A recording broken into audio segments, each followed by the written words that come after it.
Let me just, first of all, the line of questioning that Senator Kane came up with, talking about the core capability, no one said it, but let's go back historically. The reason for that is it's a security reason that we have to keep that capability there.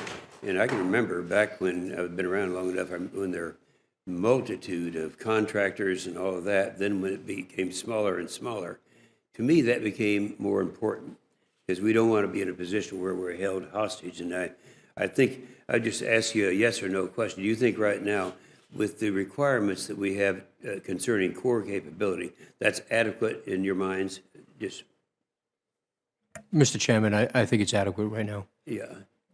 Adequate and appropriate. Yes. Yes, Mr. Chairman, I think so. Yeah. Yes, sir. Even though it was totally arbitrary at the time. All right. The other thing, we had a hearing yesterday, and we talked about the. Well, I would say the aircraft, the problems that we have right now. We have the KC-46 is going to be coming on board. We've had the KC-135 for 61 years. We've had we've discontinued the production of a KC-17 or C-17. And so when you're looking at this, and we're looking at the fact that the KC-46 is still down the road, and this would be for you, Admiral Roseclags, and you, General Levy. Do you think the math is going to work on that? Do you think you're going to be able to, and isn't that going to have the effect of increasing your workload, and are you going to be capable of handling that?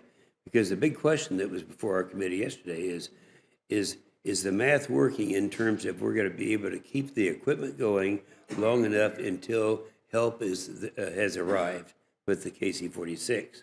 What do you think about your capability of doing that? Because as the older the vehicles get, the longer it takes to maintain. So, Senator, thanks for the question. You were spot on. Absolutely. The older the equipment gets, the more it takes to maintain, and the more it requires us to plan and be thoughtful, and the more it requires us to manage the industrial base to support that weapon system. But that said, the growth, so I'll give you a vignette on the KC-135, and then I'll connect it to your KC-46 question specifically. So the single source repair for the KC-135 for modification and for a maintenance, repair, and overhaul for depot maintenance is Tinker Air Force Base. Last year, they did 73. They're on track to do 75 this year. That's a pretty significant number of airplanes. All the while, the workload package, the amount of work, if you will, the hours, however you want to measure it, is almost doubled. Almost doubled, but yet we've held the amount of time that they remain in the facility fairly constant, accommodated that almost doubling of workload, and still met the warfighter requirements to produce the aircraft availability that he or she needs to fly. Yeah, so see, that's the past. I'm projecting forward. So if past is prologue for us, and I look at the trend lines, I'd say we were absolutely poised to continue to support the KC-135 while the KC-46 comes on board. I think that's your specific question, sir. Well, it is. Now, right now, they're talking about 179 as a figure they're using the KC-46. And so that, but we always know that there's it's going to fall behind that. We know that, but go ahead.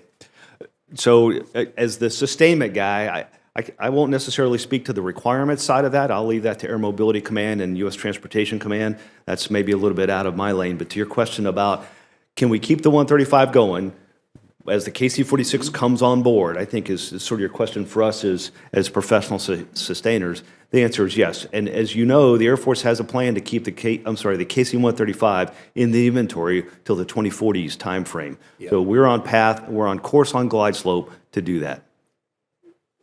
Admiral? Yes, Senator, it's kind of an interesting question. When I look at the new platforms we have coming online, I take P-8, for example, where there are certain pieces of equipment on that aircraft, certain parts that we are 100% organic. There are other parts, such as the engines and big chunks of the airframe, because it's a commercial derivative aircraft, that it makes much more sense to use commercial capabilities that already exist out in the private sector. So that's one instance. F-35 is another great example where General Levy and our organization are working with the program office to try and increase the speed increase the speed with which we transition that work from the private sector into our organic depots. And I think it's important to note, we have the ability to surge or increase our capacity. We just need a couple of years to do it, whether it's facilities or as we've talked today about workforce. So bringing a new airplane online or new type model series or taking something that's in the commercial sector today and bringing it into the organic sector doesn't concern me at all, as long as we've got the amount of time we need to plan and get adequate workforce and tooling in place. Hopefully that answers your question. I think it depends on the airplane. Yeah, it does. And this comes from the hearing we had with Transcom yesterday. And so I knew we were going to be doing this today. Okay, all I have left is one, I want to get this on record for each one of you to respond to two things. You had to be going through a real area of trauma before we took care of the fiscal year 18 and fiscal year 19. And what I'd like to get from each one of you, if we're not able to continue to do that starting, because that stops in fiscal year 20.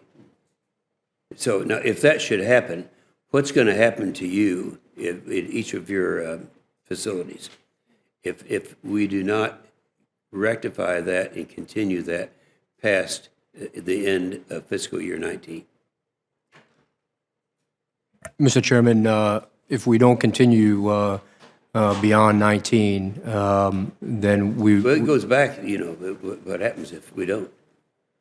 I'm sorry, Mr. Chairman? Well, you know the consequences if we can't continue what we did in 18 and 19 into future years. So go. Yes, sir.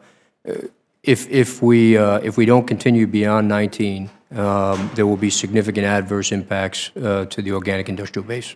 Okay. Yes, sir. And try to be a little more specific. My answer is going to be less about the organic industrial base and more about the readiness of the fleet. Yes. Because in the end, our organic industrial base there is to ensure that we have that readiness. And what you have seen up until the FY17 additional funding and then into 18 and 19 is that the state of naval aviation readiness has degraded significantly over the last 7 or 8 years. And that's due in large part to the fact that our readiness accounts, which include support for our fleet readiness centers, have been funded well less than the requirement. In some cases, I'll give you a great example, just spares for our aircraft. Across that 8-year period was funded to an average of 72% of the requirement for 8 years.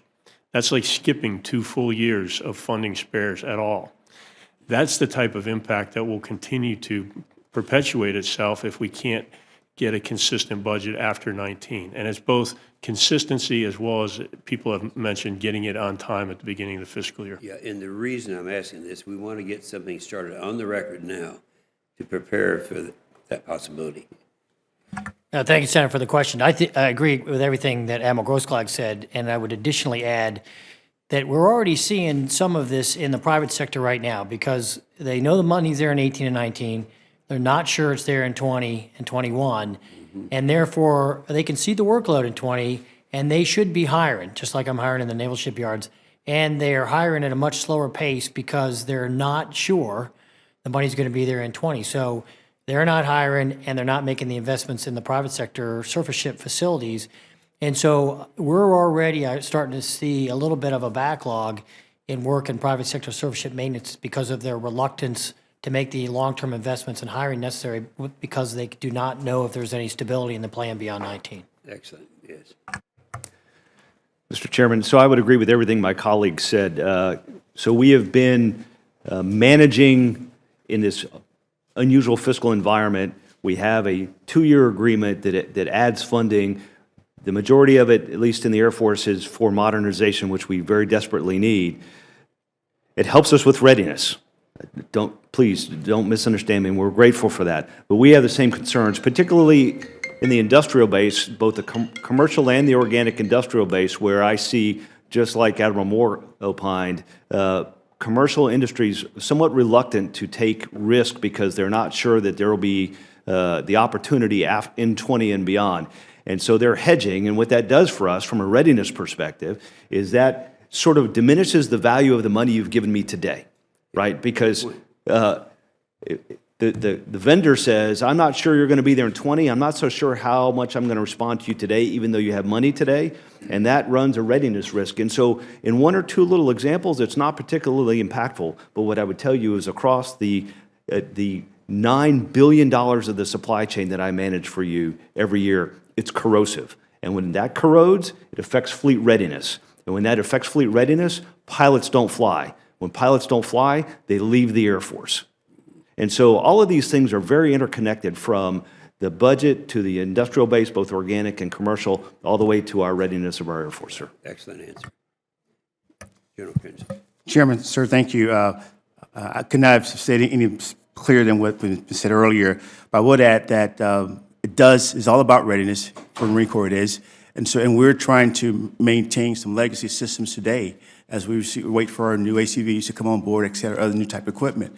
And so not having that dedicated funding and deliberate funding can reduce our readiness, as well as General Levy talked to, there's a possibility of our workforce. So what do they do? As they start to read the tea leaves as well, do we have a probability of the workforce moving to another sector where the organic base now don't have that workforce to meet the potential workload of the future? So all those are different variables that we kind of look at as we address the funding issue as we go forward, sir. And we saw the problem that you had with the F-18 during this the past 4 years. Is this it? All right, we don't have any more questions. We appreciate very much your, I really wanted to get this on record, though, because people are kind of shrugging their shoulders. They're not too sure. There's a lot of competition with defending America. I don't think there should be, but there is. So we want to prepare for it now. I appreciate all of you and your statements you made and the help you are to us. And we are adjourned.